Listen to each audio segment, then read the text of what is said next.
Hey everyone, what even is a sustainability report? You probably heard this term all the time. People ask me a lot, do I need a sustainability report for my company? Is it like a 40-page document? There's ones that are like 140 pages. Or is it just a spreadsheet report? Or is it a fancy marketing presentation?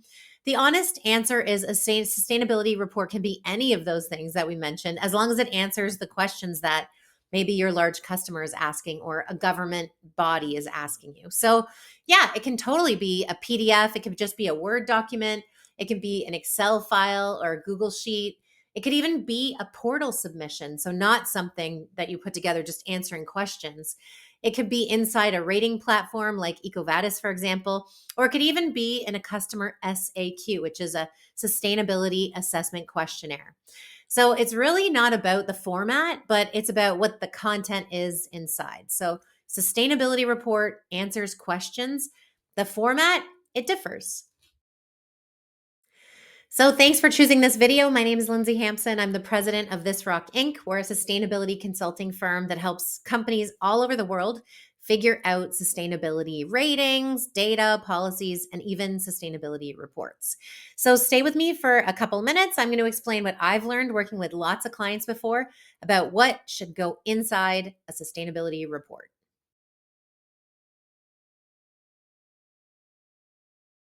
Okay, so what's actually in a sustainability report? Well, I would love you to open up another screen while you're watching this video and start Googling some brands that you really like and Google the word sustainability report or impact report. You can even open up AI, for example, and just see. And you can crack open some of these sustainability reports and you can see what's in them. So the first thing is, where is this company today, or where is your company today? Are you thinking about sustainability? Is it brand new, or have you been doing it for a couple years? Then it's got data, always data, baseline numbers.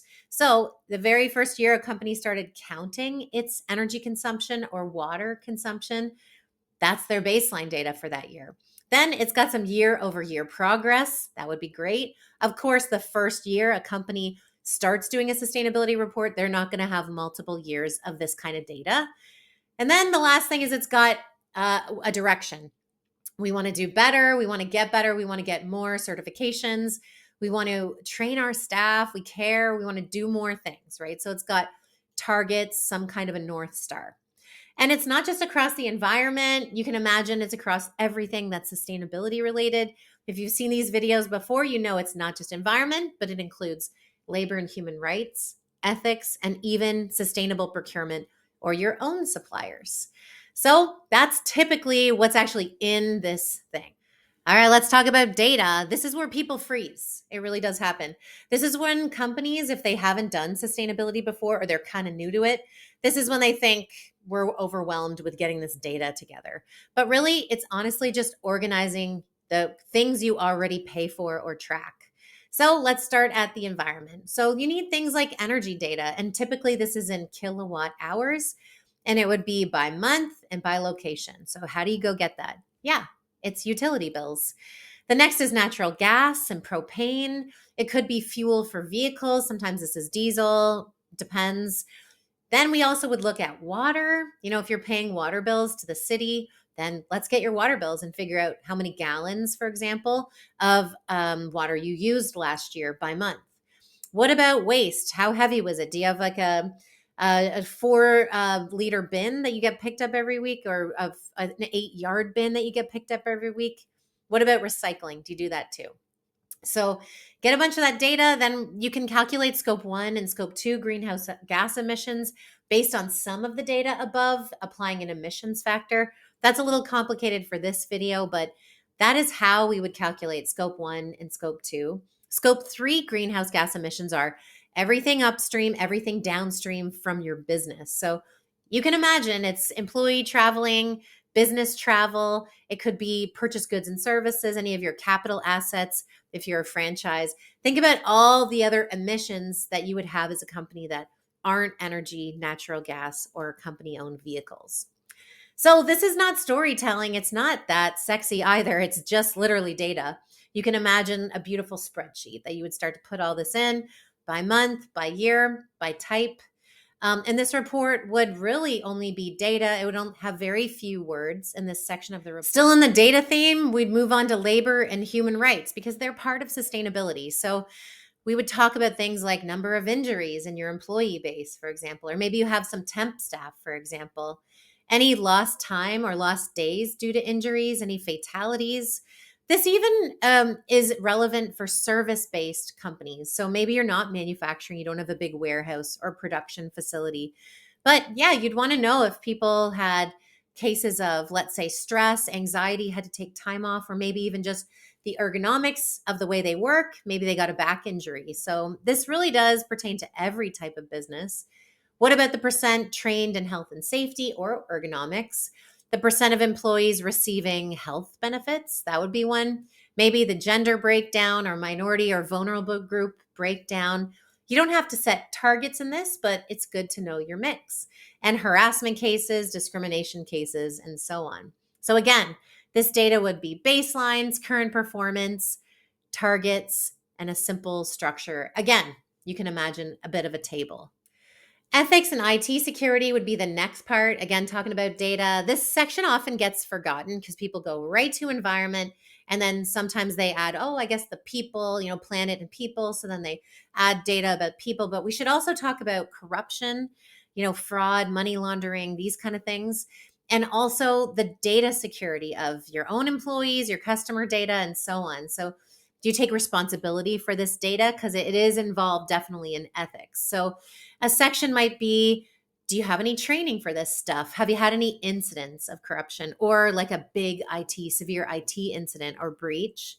What about a whistleblower process? So somebody could put up their hand and report something. So definitely, especially if you handle customer data, then this IT portion would definitely be important to have. And again, we're talking data. And the last section is sustainable procurement, last data section. This is huge right now. Everybody's talking about supply chain. Everyone's talking about disruption. Everyone's talking about greening your supply chain, having a responsible supply chain. And so the reason is your customers are asking you, it's sort of like a big fish eating a littler fish eating a littler fish, right? So now you're turning around to figure out how good are your suppliers. So you might look at data like how many suppliers do you have, or how many of your suppliers are top suppliers by spend. Maybe you spend the most with 5 suppliers. Then did you do a bit of a risk assessment on those 5 suppliers? For example, do they have their own sustainability plans? Or are they operating in a risky, at risk of corruption? Do they look at their own labor and human rights policies? Do they track their greenhouse gas emissions? So we're taking a look at the top suppliers often at the beginning. Does your company have a supplier code of conduct that you say, if you work with us and you supply to us, please make sure you are good to the environment, responsible to people, and so on. Maybe it's the percent of corrective actions you have with those suppliers of yours, or maybe it's even, do your salespeople get trained on picking good suppliers based on sustainability? So you can tell, again, this isn't a lot of language. It's going to be a lot of data, and it could even be year over year progress. So we're through the data part. And of course, people want to see numbers because it really prevents greenwashing when you just cut to the chase and have numbers. But we do want to talk about actions and credibility as well. So it's great to say that you want to reach a target of net zero, let's say, but how are you going to get there? What actions are you taking? So a longer sustainability report, one that's a PDF or maybe a presentation. This may also include things like real actions taken this year. So, training your people, or maybe you joined the United Nations Global Compact, or, maybe your whole fleet moved to EVs, for example, or you have new energy efficient servers in your IT room. Maybe you have waste reduction programs, community donations. Maybe you've always done that, but you want to highlight that in your sustainability report, and training your employees on all the things you're doing and all the things you want them to start doing in order to reduce energy consumption or reduce water, or, help with not having corruption at your company, for example. So often your report will also be aligned to some big standards. One is the United Nations Sustainable Development Goals. I guess they're not really standards, but they're super highly recognized in this space. There's 17 sustainable development goals, and often companies will pick a few that relate to their business, and they'll talk about why they relate, and they'll talk about what they're doing at the company in order to move them ahead or do better. There's also IFRS, SASB, the Task Force on Climate Related Financial Disclosure, CSRD. I could go on with the acronyms, but what you would do is take all that data I talked about earlier and you would put it in a framework that matches one of these bulleted items that I have here. So SASB, for example, it may ask you, what was your scope 1 greenhouse gas emissions for last year in a table, and you would type in that number. And then maybe the next question is, what percentage of your employees are trained on IT security, for example, and you'd put in that number. So see, it's kind of all the same data numbers we have. We're just structuring it differently. And it's adding credibility because, yeah, you're speaking the language of a globally recognized framework. There's also third-party verification that you can do. You can have another company that's never worked with you before come and do a smell test about all of your data and how you got it. There's certifications out there like ISO 14001, and so on. There's EcoVadis badges and medals. There's real ratings out there. For example, like Sustainalytics is another one that comes to mind. So adding other credibility and some structure and real actions helps you avoid greenwashing in this sustainability report that you're creating. The best way to describe this report is that your large customers are going to read it to understand a couple of things. Number one, are you serious? Or did you just make this up? Number two, are you tracking stuff? Not just saying stuff, but are you tracking numbers? The next is, are you improving? Now, nobody's perfect on this one. If your business is growing year over year substantially, then yeah, maybe your energy consumption is too. But you want to improve where you can, or at least have, by employee or by widgets you're making, we're actually getting more efficient with energy, for example. Or are you just talking? They want to know. And the good news, what is the good news? What are you doing? What are you missing? It does not have to be overwhelming to create a sustainability report. You can sit down, decide what data is important to you or material to your business, start getting some baselines year over year, month over month, put it together in a sheet, and then have another sheet that's like real world things you're doing or actions, and then do some alignment to a framework. See, it just needs to be structured, honest, and data backed. That's what I think.